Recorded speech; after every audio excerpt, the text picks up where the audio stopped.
thank you for attending the Site Go Live process. Today we will be going through what the high-level process is, the different steps, as well as the timelines that are needed. We'll also be going through each of the step-by-step activities so that you know exactly which roles need to fulfill which activities in the process.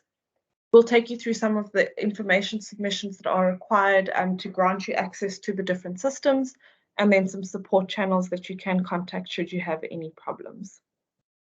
Okay. So in terms of the Site Go Live process, we'll be taking you through what we call open and closed site processes. So open sites are those sites that are supporting the national vaccine rollout. And then the closed sites are those sites that are specific to OHS, to the OHS group, so businesses that are vaccinating their employees. Okay. So in terms of the open sites, there are 6 key steps that are required, and it all starts with selecting which site will be vaccinating and which site will be completing the vaccinations within the district and the province. The next step is the facility registration and site curation on MFL. If I can ask everyone to please mute themselves. Okay, so the facility registration and site curation on MFL is extremely important. This is where the information on the master facilities list regarding your site is completed. Depending on what site you are, you may also need a permit. A lot of the times there is some thinking that the permit is the last step within this process. However, it is not the last step. There's still SVS, EVDS implementation, and supply of vaccine, which we will take you through. Please note that you cannot complete step 3, 4, 5 and, until step 2 has been finalized. So it is crucial that you complete step 2 within the timelines and that this is completed accurately and efficiently. Okay. Something else also to note is that on MFL there are key requirements that you have to fulfill, and we will take you through that. Okay. There are various roles that are also involved within the Site Go Live process, and each role is crucial to make sure that the step is fully completed ahead of the Site Go Live date. For facility registration and site curation, that would be your MFL facility representative and curator. Those are the 2 individuals that are responsible for making sure that the details and registration of your site are complete and that they are accurate. So that once it gets into the MFL approver at the NDOH, that everything is correct, so that it doesn't have to go back and then the time is spent on that, and that would cause delays in the rest of the process. Okay. For application of the Section 22A15 permit, you'd have a facility representative or someone that's designated to complete that. And again, that needs to be completed also as soon as the link is provided once MFL is done, so that there is time for that permit and the site to be assessed and the permit issued. Okay. We then have SVS implementation. SVS is your stock visibility system. And again, the person that you will need to have that is your vaccine controller or your responsible pharmacist at site, who will be recording the supply of vaccine and the stock levels daily. Okay. And then we have your site activation, your on-site EVDS.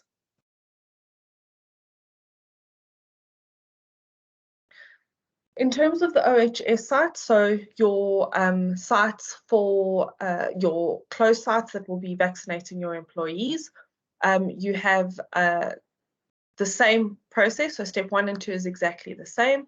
The only difference is that these sites will not be scheduling. So they will not need scheduling administrator access, and instead they will be doing an EVDS bulk registration, which is the step 3 that you see here at the top. Okay. So to reiterate, step 3 is not needed for open sites because patients and vaccinees will be doing their own registration. This is only for OHS sites that will be registering on the employees on their behalf and then completing the vaccinations. We will go into the detail of all these steps as we go. Okay. And again, this is very much the same roles that are involved. As you can see, you've got your vaccine controller, your responsible pharmacist, you have your MFL facility representative and curator.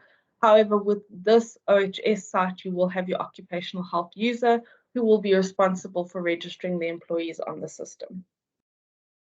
Everything else is the same. You'll have your account creators and account approvers on EVDS as well, and they will then be responsible for creating EVDS accounts for your vaccinators and your patient administrators at the site. Okay, in terms of your site go live timeline, we are working on a 14-day schedule, as this will give enough time for all the activities within each of the steps to be completed.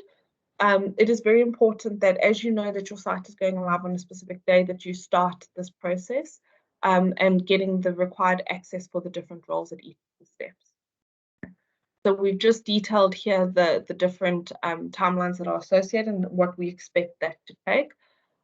Things like site curation on MFL and the permit, it takes quite a few days because of the approval steps that need to go through and the review steps.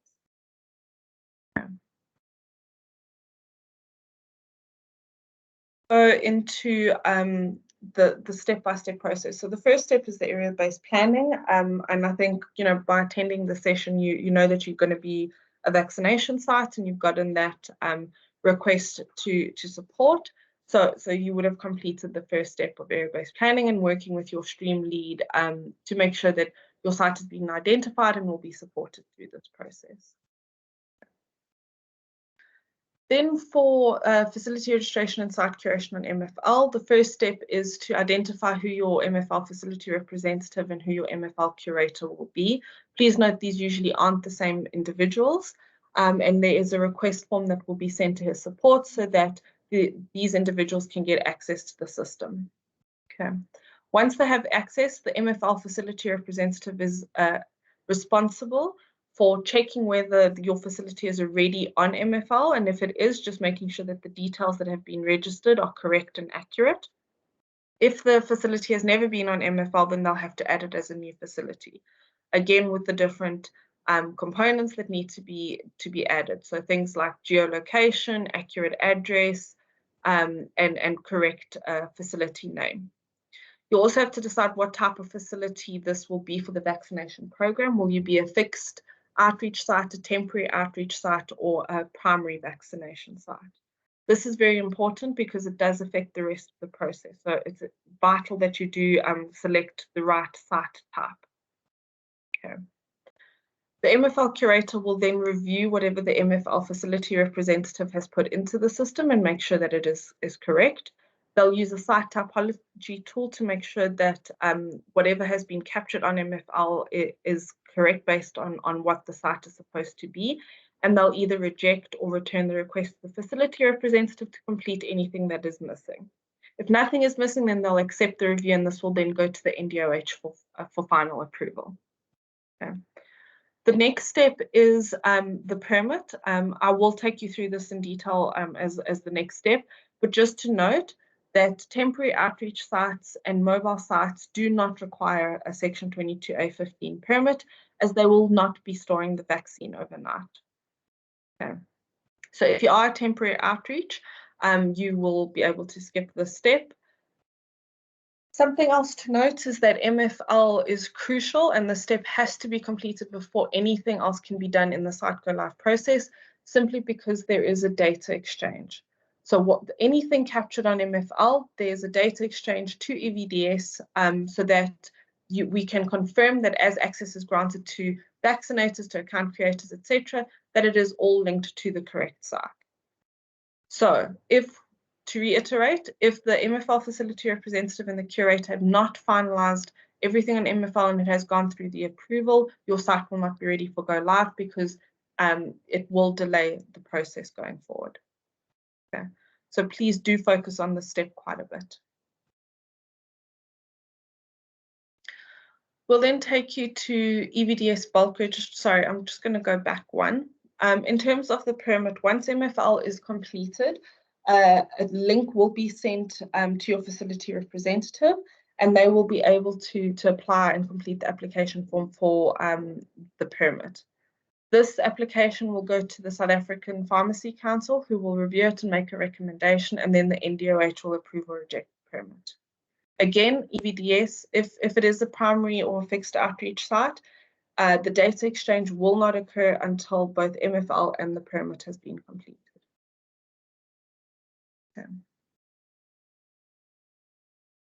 Then for only the OHS sites, so your closed sites that will be vaccinating employees, you will need to nominate an occupational health user. That occupational health user will be responsible for registering the employees.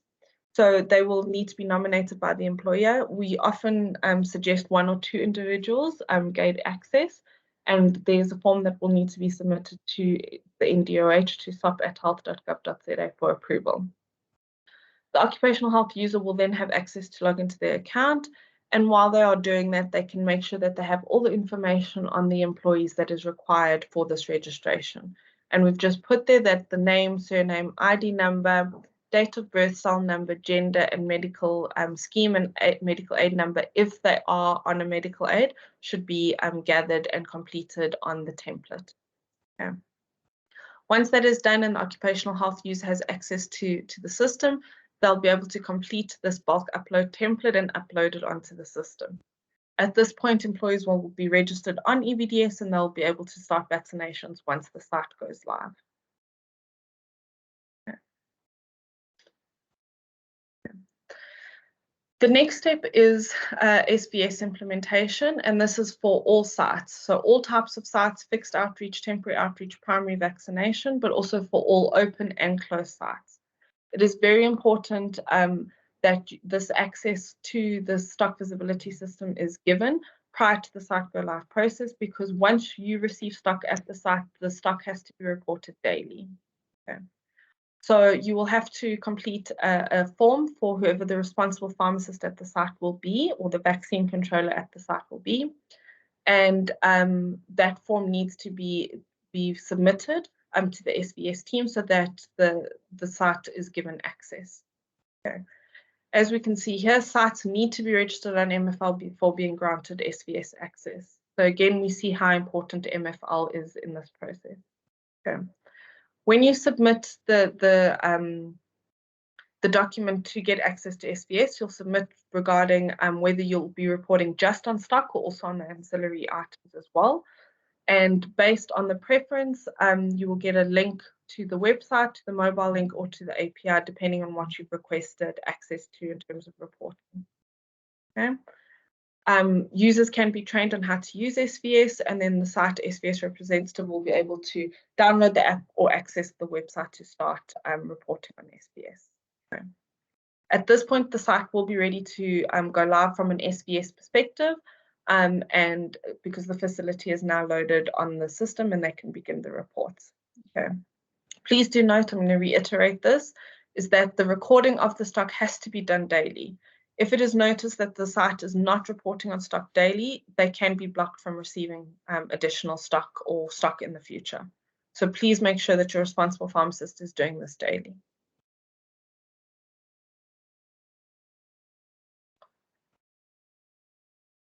Then we go to EVDS implementation, which includes site activation for scheduling, scheduling administrator access, and on-site EVDS.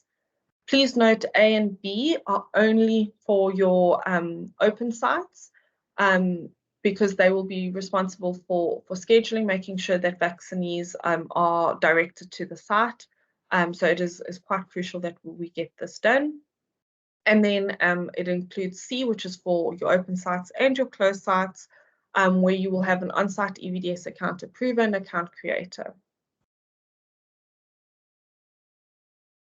So if we look at site activation for scheduling, this is to make sure that your site is activated and seen as a site that will be scheduling, and that as vaccinees and individuals are registering on EVDS, that they get their appointments and that they are directed to your site.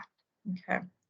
So you will have to complete MFL, as we've said before, and then there's an Excel spreadsheet that you'll complete with all your site information, including the MFL code, the name of your facility, the province and district it is in, and then you will request that the site be activated for scheduling by sending it to sop@health.gov.za. This request will be reviewed by the MDOH, and this will now be approved. Once your site is approved, the site will be activated for scheduling, and only then can your scheduling administrator request access. Okay. The reason for this is that your scheduling administrator, when they get their account will be linked to the site. So that is why we need this activation step. So while you're submitting that, you can also submit the information regarding your scheduling administrator, who the individual or individuals are.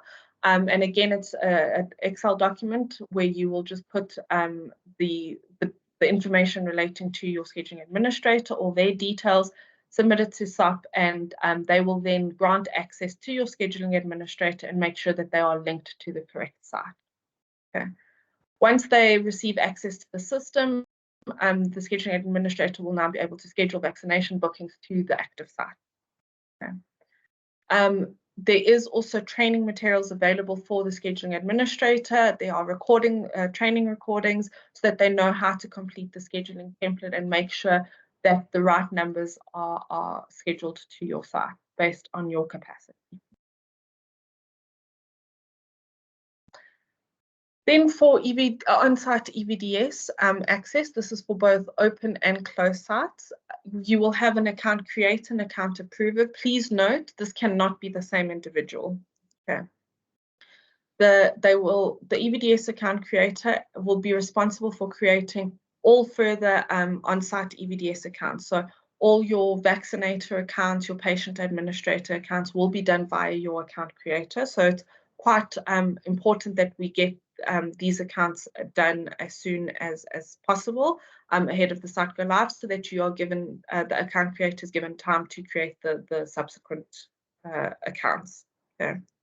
Please note that the reason this is also so important is that your vaccinators have to capture the vaccinations in real time on EVDS. So if they do not have EVDS accounts, you cannot proceed with the vaccinations. Okay. So to get accounts created for the account creator and the account approver, you as the site and the stream lead will send through a document with the nomination for these individuals. There's also a letter of accountability that needs to be sent for the account creator. This is so that they take accountability that when they create vaccinator and patient administrator accounts, that they are taking that responsibility, that everything is accurate, that they are creating it for the correct individuals, and that everything is above board. Okay, so they have to send that letter of accountability and then also a certified copy of ID for both the individuals. Okay. They will then be sent an email with their account login details, and they can then start creating the on-site EVDS accounts. Okay. And we will also go through all these documents that need to be submitted. Okay. Then supply vaccine and reporting. You will be required to submit a purchase order to the supply chain team. They will evaluate that based on the request and also on availability of the vaccines within the region, and they will then schedule a delivery date with yourselves. Okay. Once the stock is delivered and anything changes, remember that that stock needs to be reported on SVS. A check is done to understand the stock differences, and then as you request additional vaccines, they can do that comparison. And then again, there is training. There are various training materials available. There are cheat sheets, user guides. There are training recordings, as well as this this document that I'm presenting is available on his support. So Bianca and Zenobia will put the link to his support on the chat so that you can access all the materials. As much as there are materials for this process of Site Go Live, there are also training materials for your other users. So for MFL, for your facility reps and curators, there are materials for them as well, so that they know how to fulfill the MFL requirements. For scheduling administrator, as well as your EVDS on-site for patient admin and vaccinators, there's also some demos and other training materials that they know how to use with this. Okay. So everything is available on his support. Okay, before I go through the walkthrough of information submissions, is there any questions? Don't have any hands, Tanya. And nothing in the chat, Bianca? Nothing in the chat, no. Okay. I'll carry on then, and if there is anything that comes to mind, colleagues, please do pop that into the chat. Okay, so I've gone through quite a few activities, quite a few steps, and mentioned a whole bunch of submissions that have to be completed. So we have just summarized it in this table. So for your MFL representative and curator, there is a nomination form or a request list that needs to be completed, and that needs to be submitted to his support at health.gov.za, and that will be then processed. For SBS implementation, there's also a SBS request that needs to be completed. This is also in Excel format, as well as a confidentiality agreement that needs to be signed. And this then gets sent to your stream lead, and the stream lead will then send it to the relevant SBS team members. Okay. For site activation, to make sure that your site is activated for scheduling, there's a site activation form, and that needs to be sent again by your stream lead to SOP, as well as the scheduling administrator access control form. Okay, we've also put some subject lines for the email so that the team on the NDOH site knows what the request is for, where it's from, and that they should process the request. For account creators and account approvers, again, we've said on-site EVDS access control form for both users. One should be completed for each, and then the letter of accountability for the account creator. And then certified copy of ID will be needed for each of the account creator and approver. And again, the stream lead will send this to his support, and we've put a subject line to make sure that it is processed correctly. Okay. And then for your closed OHS sites, for the occupational health user, it will be the same form used for your scheduling administrator. You'll just complete a different role, which we'll take you through. And again, the subject line will also give. Okay. As with the training materials, these access forms are also available on his support, and there is a link here that will take you directly there. Okay. Then in terms of if there are any support that you are needing, if you've completed the process and there's still some issues that you need, these are the support lines to access the training materials. If there is any issues with the permit, and if there are any queries that you need, and then again, if MFL, there is his support that you can access. Okay.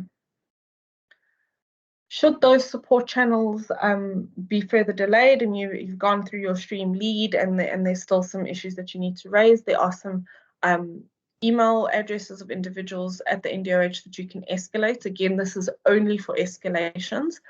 So please make sure that you've gone through your stream lead, but also through the other support channels first. Okay. I'm just quickly going to take us through now how to complete the forms. Let me just jump to that.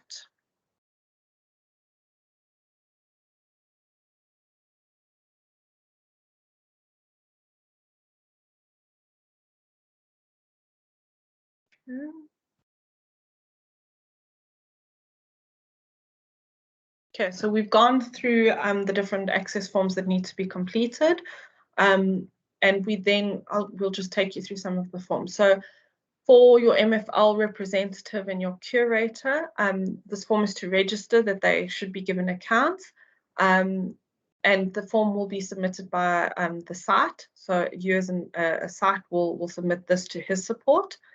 And these are some of the information that you'll need. So the facility name of the MFL representative that they'll be responsible for, their name, surname, ID number, cell number, and email address. Okay. You will do then, as you can see, you'll be switching between the tabs. So for your facility representative, that's when you will complete this form as I've just gone through. And for your curator, you'll just switch to this tab as shown as here and complete the same information for your curator. SVS, this is for your SVS administrator, or as we refer to, responsible pharmacist. And it is very important that they are able to have access to SVS ahead of your site go live so that they can report daily on the stock levels. This needs to be submitted by your stream lead to the SVS team. And there are certain key aspects that need to be followed. So if you look, the blue columns that are highlighted on the form are mandatory. There is the information about your sub-district for your site, is your site in public or private sector, and for your site type.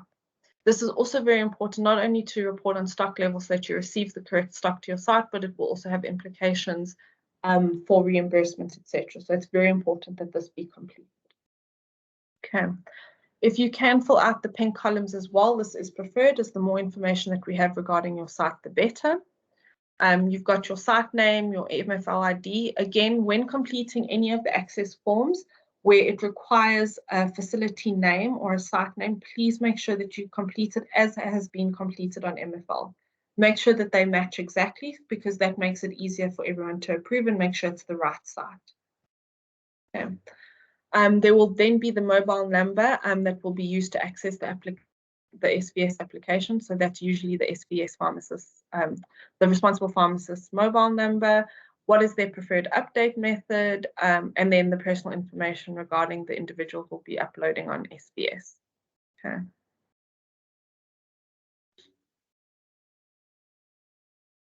Yeah. For site activation for scheduling, if you're open site, this is the form that you will be completing, and this is the first step in making sure that you're able to schedule. Okay. So if we just go through the site, if you are requesting only one site to be activated, you'll be using this tab, which is the header tab, and the bulk upload form will then, when you want to request different sites be activated at the same time. Okay. Again, it's more about the site information, so the province, the district, and the MFL information. You will then also be completing for your scheduling administrator to have access. It is the SOP 002 form. And again, it's your stream lead that will need to submit this access request to sop@health.gov.za, who will then be reviewing the request. Okay. The orangey yellow bars is all the personal information regarding the scheduling administrator. So name, surname, email, phone number. And then you will see that there are quite a few access profiles here. And the access is that you will select the type of access that is required between row 20 and 27. Okay. And for this, you'll either access profile 6, 7, or 8. And we've highlighted here. So for all private sites and provincial sites that are not OHS, your scheduling administrator will be access profile 6. For your sites that require occupational health users, you will request access profile 8. Okay. Then in terms of the on-site EVDS access control form, this is for your account creator and account approver.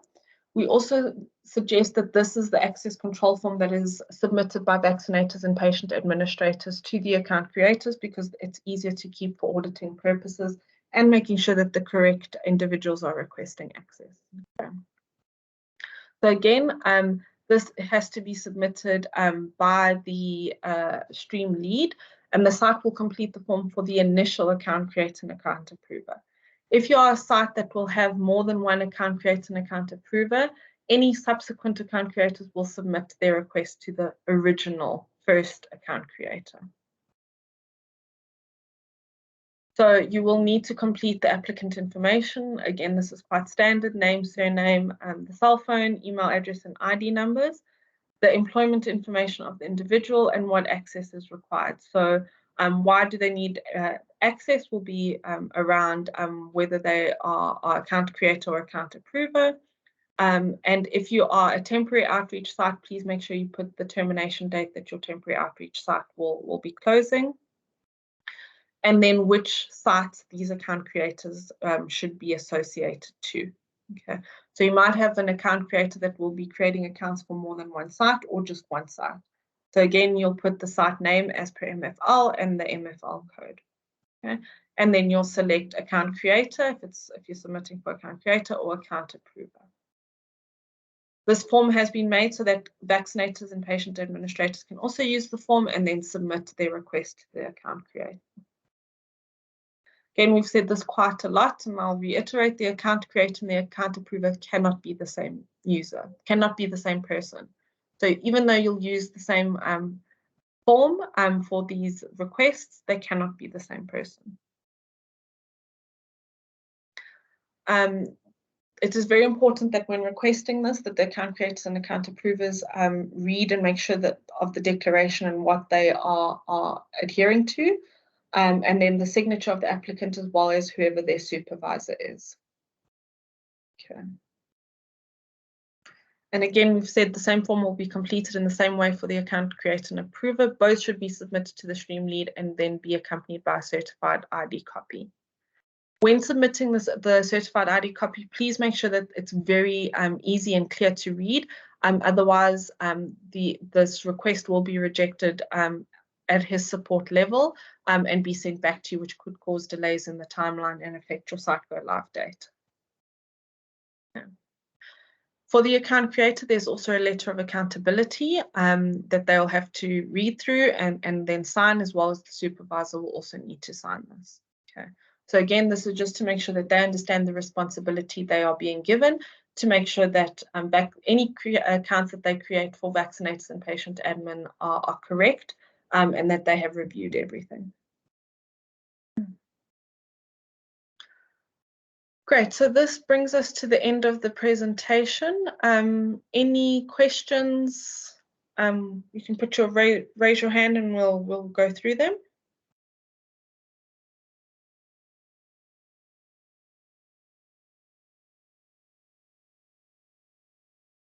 Yes, Dr. Ntombela. You are muted. Yes, can you hear me now? Yes. Yes, morning everyone. Thank you once again. We understand the process now. But my questions is on the timeline. For example, we started with step 2. Facility restoration and site curative on MFL. That was on the 21st. We're still waiting for the unit login details. We only got an email on the 6th. It's saying that our application is pending review. But we're still waiting for the unique login details. But I saw that on your presentation,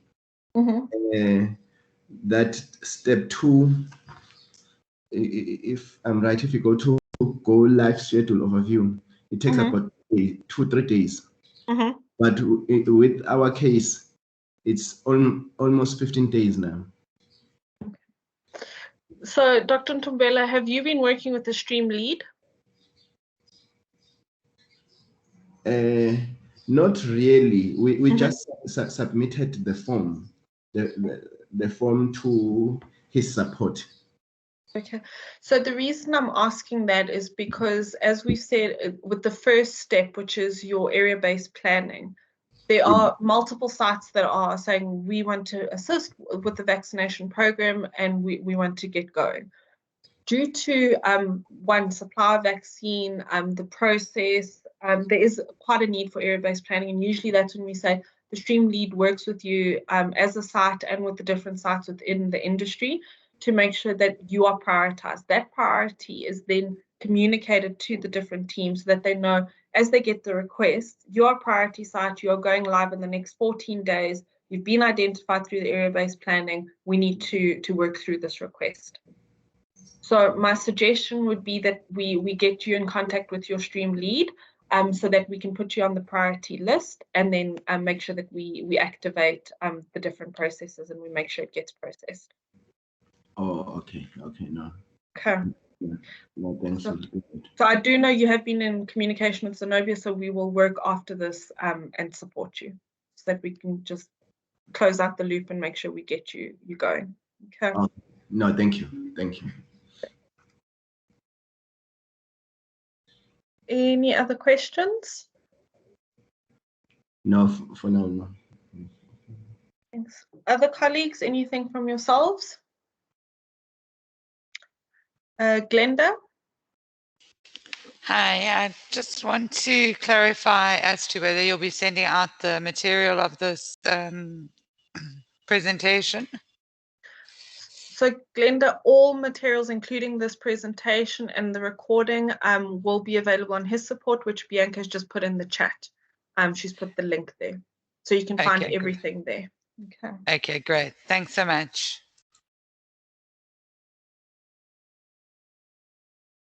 Okay.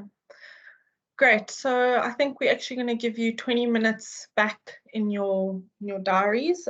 Please do let us know if there are any questions, and please go and access his support. Again, there's a lot of documentation there, all the access forms, cheat sheets that are just quick reference one pages on what needs to be completed and submitted. Okay. Thank you very much, and good luck with the Site Go Live process, and all the best for your vaccination program. Thank you, everyone. Bye-bye. Thank you. Bye-bye.